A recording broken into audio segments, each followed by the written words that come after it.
5 hari menjelang festival musim semi atau lebih tepatnya di tanggal 5 Februari tahun 2013 lalu, seorang pria yang bernama Lau pergi ke pasar Sayung Zicheng Shifeng untuk mengantarkan barang kepada saudaranya. Saat ia tiba di pasar, Lau tiba-tiba ingin pergi ke toilet. Namun karena toilet yang berada di pasar sudah penuh, ia pun mencari tempat lain. Tak jauh dari sana, Lau melihat sebuah rumah tak berpenghuni dan karenanya kini rumah itu menjadi tempat pembuangan limbah dari orang-orang yang berjualan di pasar sayur tersebut. Karena sudah tak tahan lagi, akhirnya Lau pun buang air kecil di rumah itu dan masuk melalui jendela. Rumah tersebut memang tampak seperti gubuk kosong dan sudah lama dijadikan toilet umum untuk warga sekitar pasar. Saat memasuki rumah itu, Lau melihat 2 buah karung anyaman dengan kondisi menggembung tergeletak di sudut dinding. Karena merasa penasaran setelah ia buang air kecil, Lau pun mencoba menyentuh karung tersebut. Lau saat itu merasakan isi dari karung tersebut bertekstur keras dan sempat berpikir kalau mungkin saja isinya hanya lobak putih yang beku. Namun tebakan Lau itu rupanya salah total. Ketika ia membuka karung tersebut, Lau dikejutkan dengan potongan tangan manusia yang berlumuran darah. Karena panik, Lau segera berlari dari rumah itu dan melaporkan temuannya pada kantor polisi terdekat. Setelah menerima laporan tersebut, petugas reserse kriminal Biro Keamanan Umum Distrik Hongshan pun segera menuju lokasi. Mereka langsung menindaklanjuti laporan Lau karena diketahui kasus seperti ini sangat jarang terjadi di wilayah tersebut. Karena merasa ini akan menjadi temuan yang brutal, pihak kepolisian pun datang bersama petugas forensik ke lokasi. Tak lama kemudian, para petugas tiba di TKP. Mereka langsung memeriksa kondisi potongan tubuh yang berada di dalam karung tersebut. Berdasarkan pemeriksaan awal dari pihak forensik, bisa dipastikan bahwa 2 karung anyaman tersebut sama-sama berisi potongan tubuh manusia. Namun sayangnya, mereka tidak menemukan bagian kepala korban. Pihak forensik juga memastikan kalau korban merupakan seorang wanita yang berusia sekitar 40 tahunan dengan waktu kematian sekitar 7 hingga 8 hari sebelum ia ditemukan. Meski begitu, para penyidik tidak menemukan bukti apapun di lokasi yang bisa membantu mereka untuk mengungkap identitas dari korban. Hal tersebut tentu menjadi sebuah tantangan tersendiri. Kini yang jadi pertanyaan adalah apa yang membuat pelaku bisa sampai setega itu menghabisi korban dengan cara sekejam ini. Langkah awal pihak kepolisian untuk mengetahui hal tersebut adalah dengan mengumpulkan informasi dari warga sekitar. Untuk diketahui, sekitar 80% penduduk di wilayah tersebut merupakan pendatang dan sisanya adalah penduduk tetap. Kebanyakan dari penduduk memang merupakan pekerja yang mencari sumber penghidupan di kota tersebut. Sayangnya saat itu banyak rumah kosong karena ditinggal penghuninya yang pulang kampung untuk merayakan tahun baru Imlek dengan keluarga mereka. Hal itu tentu semakin menyulitkan pihak kepolisian untuk menentukan asal-usul dari korban. Di sisi lain, polisi juga merasa heran mengapa di tengah suasana menjelang perayaan tahun baru Imlek yang seharusnya dipenuhi sukacita dan kegembiraan, justru terjadi peristiwa pembunuhan yang begitu brutal. Terlebih lagi, lokasi kejadian yang berada di kawasan pasar. Untuk informasi, pasar sayur Xicheng sendiri dikenal merupakan tempat grosir jual beli buah dan sayur terbesar di kota tersebut. Setiap harinya, ada puluhan ribu orang datang ke sini untuk menjual hasil pertanian mereka. Yang membuat pihak kepolisian heran adalah meski memang lokasi ditemukannya potongan tubuh itu berada di tempat tersembunyi, tetap saja rumah itu berada di kawasan pasar yang setiap harinya sangat ramai dengan aktivitas orang banyak. Hal itu menunjukkan bahwa kemungkinan pelaku sudah sangat mengenal area lingkungan pasar dan tahu kalau ada tempat sepi yang jarang dilalui orang. Dari pemilihan lokasi pembuangan tubuh korban, polisi menarik kesimpulan bahwa pelaku bukan orang luar, melainkan seseorang yang sering beraktivitas di dalam pasar. Dan mereka meyakini kalau rumah kosong itu hanya digunakan pelaku untuk membuang jasad saja, yang berarti lokasi pembunuhan korban masih belum diketahui. Berdasarkan pemikiran itu pula, kini kepolisian segera melakukan penyisiran ke area di luar pasar dengan fokus pencarian di tempat pembuangan sampah atau rumah-rumah kosong. Selain itu, polisi turut menyebarkan selebaran berisi informasi terkait kasus tersebut dengan harapan dapat memperoleh bantuan dan petunjuk dari masyarakat. Pencarian berskala besar itu rupanya mulai membuahkan hasil. Keesokan harinya atau 2 hari setelah jasad diketemukan, salah satu tim penyidik melaporkan bahwa mereka menemukan sebuah kantong plastik hitam di sebuah tempat pembuangan sampah. Di dalam kantong plastik itu terdapat pakaian pria, celana panjang, kaos lengan pendek, sebuah syal panjang wanita, serta sampah rumah tangga yang sudah bercampur dengan darah. Pihak forensik juga memastikan kalau noda pada pakaian tersebut merupakan darah. Selain itu, ada satu temuan yang mungkin dapat menjadi petunjuk penting dalam penyelidikan ini. Mereka menemukan sebuah bungkus plastik bertuliskan asinan kubis. Bungkus plastik itu diyakini berasal dari lokasi terjadinya pembunuhan yang juga mungkin menjadi tempat si pelaku tinggal. Hasil tes DNA dari darah tersebut juga dipastikan berasal dari satu orang yang sama. Ini tidak hanya membuktikan bahwa barang-barang di dalam kantong hitam itu merupakan bukti langsung dari kasus pembunuhan, tetapi juga menguatkan dugaan polisi tentang lokasi TKP pembunuhan. Bila dilihat jarak antara lokasi penemuan tubuh korban dan tempat penemuan kantong sampah itu sekitar 147 meter. Bila ditarik menjadi sebuah lingkaran dari kedua titik itu, maka besar kemungkinan pelaku berasal dari daerah yang berada di dalam lingkaran tersebut. Apalagi temuan plastik asinan kubis yang bermerek Sister Song itu juga merupakan petunjuk penting bagi kepolisian untuk menelusuri kasus ini. Di wilayah utara, masyarakat punya kebiasaan makan asinan kubis di musim dingin. Kalau penduduk asli biasanya membuat sendiri asinan kubis itu di rumah mereka masing-masing, sedangkan untuk warga pendatang, mereka cenderung membeli asinan kubis dalam kemasan. Oleh karena itu, polisi menyimpulkan bahwa pelaku atau korban merupakan seorang pendatang. Kini fokus polisi adalah menelusuri penjual asinan kubis itu berdasarkan mereknya guna mencari tahu toko atau supermarket mana yang menjual produk dengan merek tersebut. Tak lama kemudian, polisi akhirnya menemukan sebuah toko kecil yang berada di dekat lokasi kejadian yang menjual asinan kubis bermerek Sister Song itu. Diketahui bahwa di area tersebut asinan kubis Sister Song hanya dijual di toko itu saja. Polisi pun meminta keterangan dari si pemilik toko. Ia mengatakan di suatu sore beberapa hari yang lalu tokonya kedatangan seorang wanita sekitar umur 40-an dengan tinggi kira-kira 160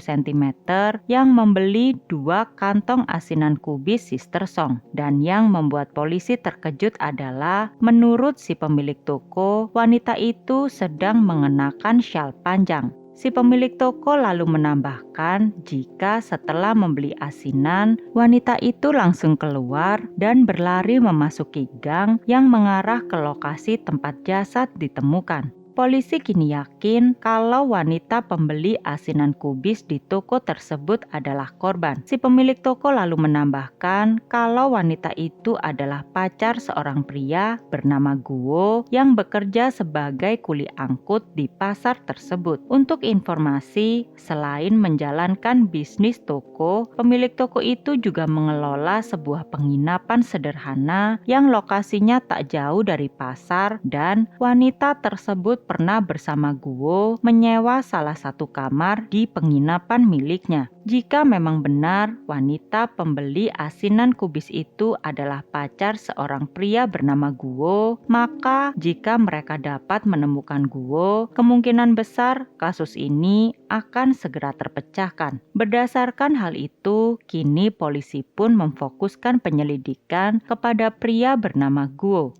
Pertama, mereka menunjukkan syal panjang berlumuran darah yang ditemukan di kantong sampah itu kepada si pemilik toko. Sayangnya ia mengaku tidak mengingat warna syal yang dikenakan pacar Guo saat itu. Meski begitu, si pemilik toko juga memberikan informasi kalau Guo diketahui sangat akrab dengan pria yang juga seorang kuli angkut dari pasar seberang yang bernama Mo. Ia menyarankan polisi untuk mendatangi Mo yang mungkin saja bisa memberitahu di mana keberadaan Guo sekarang. Mereka pun mulai mencari keberadaan Mo dengan bertanya kepada orang-orang yang bekerja di sekitar pasar seberang. Dari keterangan rekan kerja dan warga sekitar, polisi kemudian mengetahui bahwa beberapa waktu ini Mo sedang menjalani hubungan gelap dengan seorang wanita. Meskipun Guo adalah fokus utama mereka, polisi tetap tak boleh mengesampingkan kemungkinan bahwa Mo juga bisa jadi menjadi tersangka lain di kasus ini.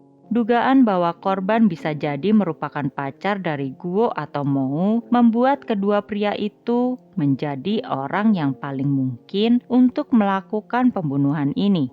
Yang membuat kecurigaan semakin besar adalah kini baik Guo maupun Mo sama-sama seperti hilang ditelan bumi. Hal itu tentu aneh mengingat di hari-hari menjelang tahun baru Imlek, pasar biasanya sangat ramai dan merupakan waktu paling menguntungkan bagi para kuli angkut. Oleh karena itu, kepergian mendadak Guo dan Mo ini terasa tidak masuk akal. Karena masih menemui jalan buntu dalam pencarian kedua pria itu, polisi pun mengalihkan perhatian mereka ke pencarian barang bukti di sekitar lokasi. Dalam proses penyelidikan lanjutan, petugas lapangan melaporkan informasi penting yang menarik perhatian polisi.